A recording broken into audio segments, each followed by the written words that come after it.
шундук биз качан дегендиги кандай мамлекетте жашап атабыз? Жетеги органдар иштебесе, жетеги микрокредиттердиги карызды соруп отурса 36% менен берген. Эки залогду тең алды, акчаны да алды. Мына ошого чейин Нацбанк карабайт. Жетөргө иштери карабайт. Ашы кочоюп болсо карындашын киргизип коюп мени үйүндө тартып алып отурат азыр. Мен чечип беришсин. Ошол үйдү деген мына менин күйөөм 25 жыл тиги союз убагында органда иштеген подполковник милиция ардагер. Инсульт алып оорукчан болуп калган. Ушуну да айтып барсам карабайт. ВСУга мен 100 жол бардым. Карап бергиле деп. Рахмат. Мага жардам бериңиз, жардам бергиле. Рахмат. Республика Думышевна, сиз ушу сурооңузду кыска берсеңиз биринге. Жооп бересизби? Саламаттыңарбы? Ашык Казаев дейм, Нежеке. Мен андай карындашым жок, кандай ишин тааныбайм. Ашык Силерде мына мага жала жөнү жаба бербеңиз, макулбу? Ашык мен сизди каяктан билем, мен азырда сизди тааныбайм. Эгерде Ашык Казаев деген фамилия болуп эле менин карындашым мен турган. Ашык Кожоевбай өзү айтты, генерал турганда сен эчтеке кыла албайсың деп үйүмдү талкарап кирип алды азыр. Мен көчөдө жүрөм. Мен болсо, эгерде ошондой болсо, Көкембай Каражанов прокуратура жаздым. Мен сизге кире албайм. Мен туган мекеним, туган метке ошо тактап берди мага жала жаппайчы. Мен сизге кире албайм. Мага жала жаппаңыз. Жөн жерден. Тактап алып сүйлөңүз. Эжеке андайлы. Жолдош кийин ал. Тергөөнүн чоңу болгондон кийин мен тергеп бериңиз, ушунун баарын аягына чыгарып бериңиз. Знание, чтобы не путало счастье с несчастьем. Вы удивитесь. Несчастье других можно наслаждаться. И вот этот принцип расширяется, называется священным принципом. Большой.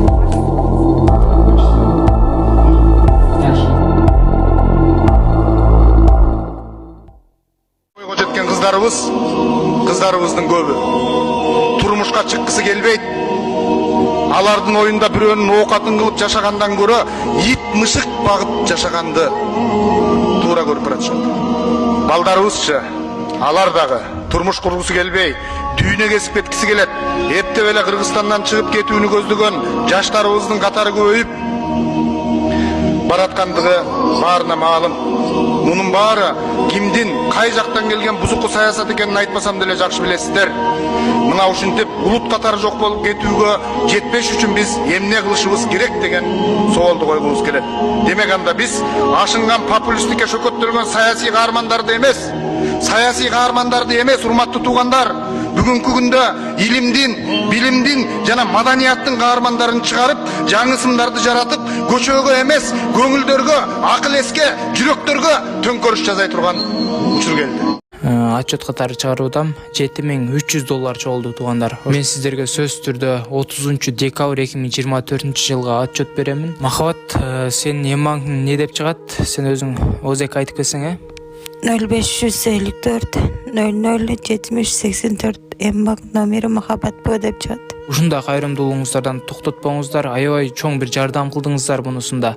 Сөзсүз түрдө бүгүн көрүп турган болсоңуз, анда терминалга барып туруп эмбанкты тандап туруп ушул кыз ОЗК айтып берди сиздерге. Ошол эмбанкка өзүңүздөрдүн ыхсаныңыздарды салып, сөзсүз түрдө жардам кылып кетсеңиздер аябай жакшы болот. Урматтуу бир туугандар, кайрымдуулугуңуздарды токтотпостон бүгүн көрүп турасыздарбы? Мына ушул кыздын акыбалы мынакей караңыздарчы. Боорунан ушундай суюктуктар чыгып, альбикакоз деген диагноз коюлган. Индия мамлекетине пересадка үчүн $40,000 керек эле. Азыркы учурда ушул кызга деп сиздердин аркаңыздар менен $7300 чогулду туугандар. $32,700 калды. Манатыңыздар түшүп атат. Эжеке өзүнүн Сбербанкы Замира Ч деп чыгат. Эжеке өзү донор болгонун атат. Азыр мен сиздерге атап өткөн реквизиттерге өздөрүнүн реквизити өзүңүздөрдүн ыхсаныңыздарды салып которуп кетсеңиздер болот. Кайрымдуулук кылган ар бир адамга Аллахым ыраазы болгон болсун. Ошол атайын барып, зерикпестен барып терминалга өзүнүн эмбанк приложениясы аркылуу которгон жана ошондой Сбербанктан чет өлкөдө которгон мекендештерибизге Аллахым ыраазы болсун. Эки дүйнө бактылуу болуңуздар. Ушул кыздын ден соолугу үчүн деп өзүнүн кызындай көрүп которуп жаткан инсандарга экеселеп Кудайым сиздерге соопторду берсин. Ошол бир туугандарым, мындай акыр аягы мындайча Адыхан Мадумаров боюнча кайра эле баягы Адыхан Мадумаров кандай анан бул мындай анан тигинде булар Адыхан Мадумаровду мен как мындайча айтканда илимдүү, билимдүү саясатчы катары билем. Раз и навсегда токтотот ушул маселени. Адахан Мадумаров окшогондо толтура саясатчылар бар.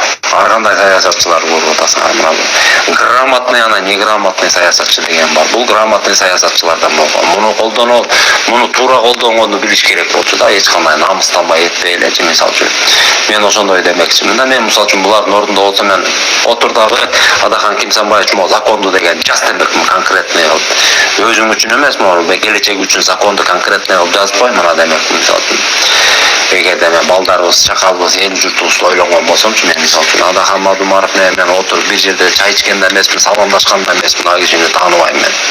Лично бирок баягы мындай как саясатчы катары мен аны ушундай деп бааламакчымын да.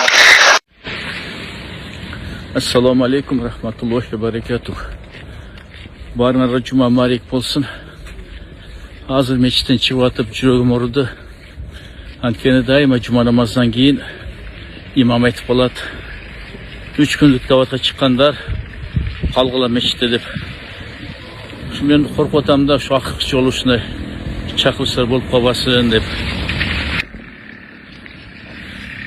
Кымбаттуу депутаттар, мен да 3 жолу депутат болгом. Бирок эч качан динге каршы чыкпачу элем. Азыр силерди чакырып кетем. Эгерде мыйзам чийки болсо, ойлондура турган туура эмес нерселер болсо, бул мыйзамды кабыл алып эле койгула. Мен дагы бүгүн ушу мыйзам долбоорунун текстин алдым. Дем алыш күндөр окуп туруп, өзүм кайрылуу жасайм. Бирок мал эл токумданып атат, наразы болуп атат. Гашты жабат, тый салат экен, гаш жабат экен, эми даватка чыгып алабыз экен деп. Дават аркылуу ислам дини өнүктү. Дават аркылуу мусулмандардын саны көбөйдү. Мен мына Малайзияда элчи болдум эле. Малайзияга эч ким согуштун барган жок. Эл өзү эле ислам динин көрүп, бул кандай кооз дин экен деп туруп, өздөрү өз калоосу менен өттү. Малайзия, Индонезия, Бруней, аз эң бай мамлекеттердин бири. Бизде болсо, билбейм мен эмне үчүн бул мыйзамды алып чыгышты. Мен ойлойм, президентти башына айлантырып салышты деп. Шых Маматов мен эскиден тааныйм. Бул Атамекен фракциясынан болгон депутат. Атамекенди билесиңер. Бул динге каршы атеистик партия. Өздөрүн социалист деп атайт. Социализмди көргөнбүз. 70 жылдан ашык атеизм болуп, Кудай жок деп туруп, мына СССРда жок болду. Анан Текебаевди камаганда, анын ордуна Шых Маматов болот, фракциянын жетекчиси. Ошондо динге каршы чыгып атты. Били динге эмес. Керек болсо, мына ушул жылы 2015-жылы чет өлкөлүк агенттери боюнча мыйзам кабыл алыныш керек эле. Ушу министр юстиция ошондо Шых Маматов эле ошондо суроо беришти.